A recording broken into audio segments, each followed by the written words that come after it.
Yeah, man, people, welcome back, man. Welcome back to the morning side. I don't even know which part to start. I tell you the truth because when my game done, I go sleep. Yeah, I'm gonna sleep. I'm gonna take a 2 hour sleep and be there for sleep it all because it's like me get a migraine headache. You understand? That home performance, it's something that disgusts me. Yeah, and time again, the game last night, Honduras, Cuba, Dominica Republic, the Canada game, go back to the Nations League. We have some disgusting, we have some poor performances at home, especially when you look on the play now, what really happened, yeah? The fans finding that feel good moment again around the national team, the fans finding that love again to support us, yeah, after so many years at one time of not getting any home games. And the national team and the fans, the Reggae Boy fans, there was a big separation, there was a big gap.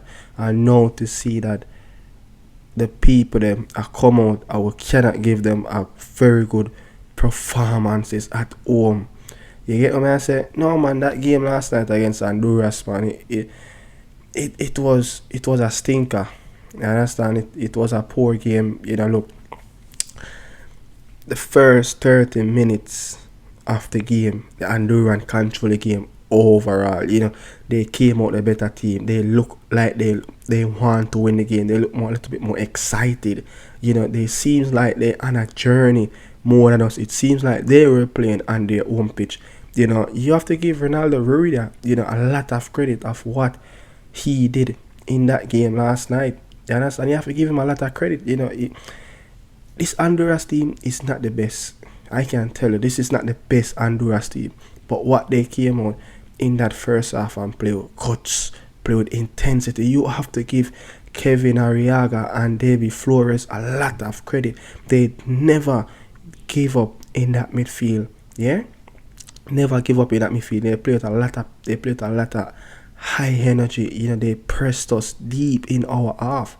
Yeah, and you could see that, look, they want to kill the game, they want to get something, and they want to start off the game a lot faster in a positive note where they take out the home supporters out of the game, but when you look at, Andre Blake have a very decent game, which I think he was the one on the pitch of the best game, yeah, the back four, Mason Holgate, Pinnock, Dexter, Gregory. Between the fullback, them who don't have one cross, yeah? There's 6 attempts. And all of them was unsuccessful. Not one accurate cross in the game. That's poor, Dexter Lemekisa, his position awareness, he was getting caught out. Him and Gregory in the first half with the Honduras was just running in the half space and running between the gaps, They were trying to attack. But the Honduras, yeah, they were so clever on how they picked us on the transition, in the transition, and we just couldn't cope with it. Pinnock, many times Pinnock get the ball. Pinnock seems like he just want to take 1, 2, 3 touch and dribble out and then lose it and then put the team back into a danger spot. Mason Holgate have around 13, 14 long ball attempt, and his successful rate was 15, 20. It seems like he was even worse than Damian Lowe in that game, in the first game against Honduras. So I don't know, man. Look, not putting a lot of pressure on Mason, but Holgate must understand these type of long balls not going to work, especially when it's not going to be successful. Joel Latibody, man, I don't know. In the first 30 minutes of the game, Joel I've only had 1 passes into the final third. You get what I say? I said it every time when we come up against quality midfielders, somebody that will press us, somebody that will put a lot of pressure on us, Joel Latibody will fail. And I'm not going to put a lot of pressure on him because, look, he is not a specialist. But time and time, coaches coming to the national team and continue to play him there. So what is he going to do? He's going to do the best of his ability, and he is going to want to play there. He's always going to look If the gaffer said I'm going to play there, he's going to do his best for the team. But we continue to play him there. He's not a specialist. Yeah, time and time again, he's hiding from the play. He's hiding from the ball, and they have picked this pocket around 2 times in the game and almost kept us behind in the game. Give thanks to our athleticism. We recover a lot of our mistakes in the game. And again, this Honduras team is not the best. It's not the best. But what they came out and did, they came out with a plan. We didn't came out with a plan. We didn't do anything. We played a home game, and guess what?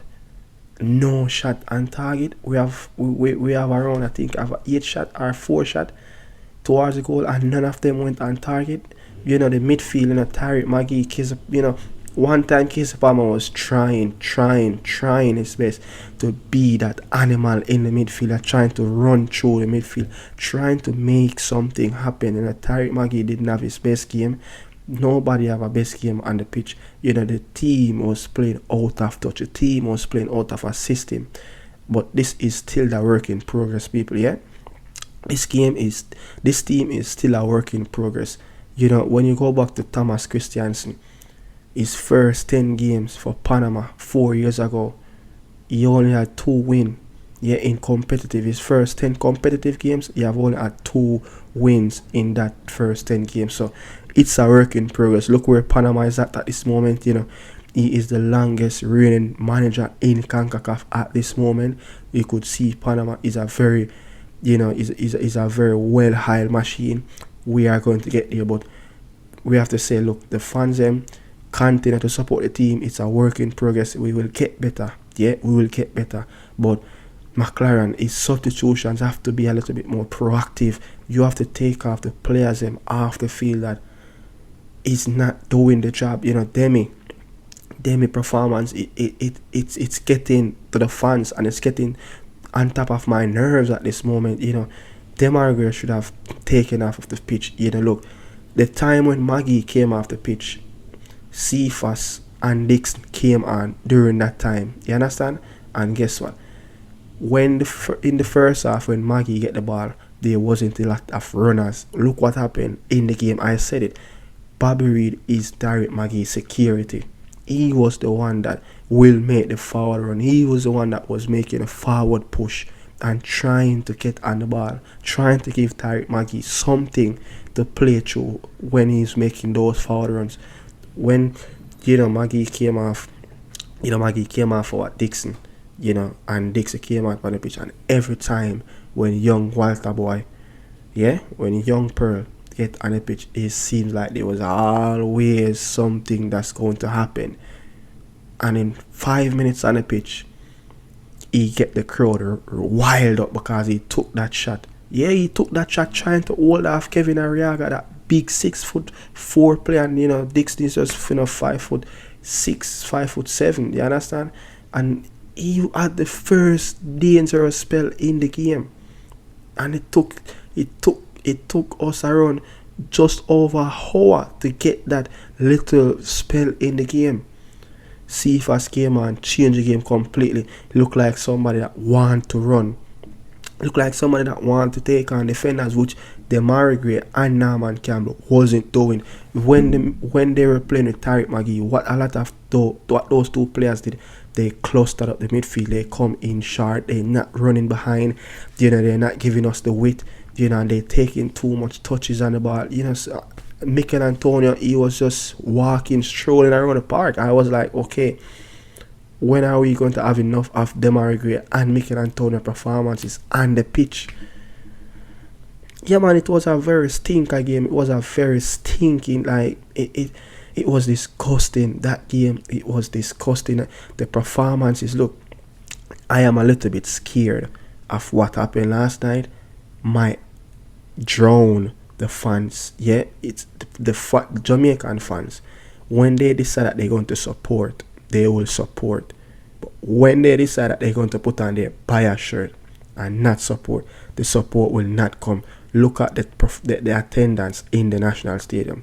But nevertheless, people, as I said, it's still a building block. It's something that we're building forward to. You will say, look, 4 games, 8 games, still unbeaten. 2 draw game at home, two win on the road.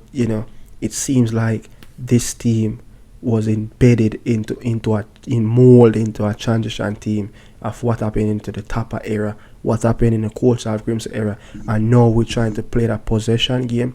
It's going to take time. You understand? But the right things seems like it's in place. The coach want to play with a creative midfielder. The coach want to play with Tyreek and Casey Palmer. But I think that playing Maggie out wide and that wide right, playing, Bobby Reid in the midfield, I think it gave us a more balance. Why? Bobby Reid can make the runs from in the midfield. Bobby Reid can bring a little bit more intensity into the midfield, close down, press. The pressing, it was poor yesterday at times. When we tried to press, it was disorganized. Mikel Antonio was pressing on his own. The Marigray was walking around holding his back. Norman Campbell seems like he was just smoking a lot of weed on the pitch last night. Yeah? Everything was just poor. It was just off. And I think the coach should have at least make a couple substitutions at the start of the second half. But the Maggie and the Bobby Reid thing, I think there's a combination there that will work. Something will work. But when you win 2 games in CONCACAF, Central America, away, and come back at home against a poor Cuba team, very poor Cuba team, and a dysfunction, mentally weak Honduras team that's having a whole lot of problems, having a whole lot of issues. What happened in the second half? They realized that French Guiana is up 2 against Nicaragua, and they just started look. There's no reason to go for this and try to lose a game and try to be at risk of not getting into the next round. And they ease off, they back off a little bit. Yes, they got little moments, they got little eyesight where they could have at least get a goal. Yeah, they look the more threatening team throughout the whole 90 minutes. And again, you have to give Ronaldo Rueda a lot of credit. Yeah, the Honduras coach of what is going on in the camp, what is going on off the field, internal issues, and to go to the Reggae boys and got 3 points. Not many people have Honduras to go in Kingston last night and walk out, going back to Honduras with a point. Not many people have predict that this Honduras team is not the best. It is one of the worst team I've put together. Yeah, the players mentally, there's something not working with Honduras team, and Hus could not find the 3 points at home. I'm disgusted. Our home form is not good enough. But again, building block. We are building on something. We are building a proper house. So we have to make sure that the base is there. But again, people, something is there. Yeah, but home performances is key. Yeah, home performance is key to the fans. Yeah, I don't really have much to say, man. The starting lineup, did a poor job. The forward line, and it took too long to give Romaro Williams some chance on the pitch. You could clearly see that Mikel Antonio was off. Demaragre was off. Norman Campbell was off. Yeah, the 2 players that have a very good game away when we played the last time in Honduras. You understand? But you have to change things a little bit more quicker. You have to be a little bit more dynamic. You have to be a little bit more sharp and make the changes, make that judgment, make that call a little bit more early. You understand? But people, look, don't forget to stop. Don't forget, we cannot stop right there. Yeah, we have to go through the struggle. 4 games, 8 points. You get what I say? World Cup qualifier is around the corner. If you name it and said, look, the first sets of games in the World Cup qualifier, we will have 8 points in the final round. Yeah, 8 points on the board with 4 games and then beating draw 2 and win 2 away. We will take that. Yeah, in the final round of the World Cup qualifier. So let's build on it. We are through. Now we're looking over the fence to see if Guatemala will get something from the game against Costa Rica, the Los Ticos, later today. If that happen, we know that we will go in the cold Missouri to play the US. If if Guatemala get something from the game, because they will finish a little. I think that they have a better goal difference, or I think if Costa Rica beat Guatemala, yeah, we will end up behind, Costa Rica as the best group winner, and the best group winner will face Panama, who rank 4th, and the second best group winner will face the US coming November 18th at Missouri Field in St. Louis. Cold night. Yeah, so lucky into the game. Big up Trinidad and Tobago. Yeah, big up to Trinidad and Tobago. They have safe. They are, they beat, Cuba last night, as well in Port of Spain of not getting relegated to the League B. So big up to Trinidad, and also hopefully something can happen in the game later today that Suriname can beat Guyana at home, and one of Costa Rica or Guatemala can fall behind the waist and let through Suriname. Yeah, we always want to see the underdogs team. Suriname is a very good team. They're putting together a very good team. They have very good players. The players them are playing at a high level. Suriname deserve a shot. They are playing well. You understand? So let's see. Big game later. In Group 1 in League A. So people, I'm out. Ciao. Remember, don't forget. This is not the end of a journey. This is the start of something that is going to build. You understand? Bless upon yourself. Watching Nicardo Media House. I'm out. Salute.